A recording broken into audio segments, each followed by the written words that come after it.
અમદાવાદના સોલા સિવિલ ખાતે cochlear implant અને એક્સટર્નલ સ્પીચ પ્રોસેસના વિતરણ અને ફિટિંગ મેપિંગનો કાર્યક્રમ યોજાયો। કાર્યક્રમમાં આરોગ્ય મંત્રી ઋષિકેશ પટેલ ઉપસ્થિત રહ્યા। ઋષિકેશ પટેલે કહ્યું કે પીએમ નરેન્દ્ર મોદી જ્યારે ગુજરાતના મુખ્યમંત્રી હતા ત્યારે આ યોજના તેમણે શરૂ કરી હતી। આ યોજનાથી ગરીબ પરિવારના બાળકોને ખૂબ જ ફાયદો મળે છે। આ યોજના ખાનગી હોસ્પિટલમાં પણ છે, જ્યાં 10% રકમ આપવાનો નિર્ણય સરકાર અને આરોગ્ય વિભાગે કર્યો છે।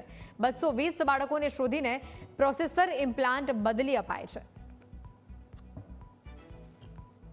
આના હોય એટલે એમનું જે બહારનું પ્રોસેસર હોય એ પ્રોસેસર તૂટી જાય, ખોવાઈ જાય, પલળી જાય કે બગડી જાય, એવા સંજોગોમાં એ ગરીબ મા બાપ જે આર્થિક રીતે સદ્ધર નથી એવા મા બાપ ફરીથી એ પ્રોસેસરનો ખર્ચો નહોતા કરી શકતા।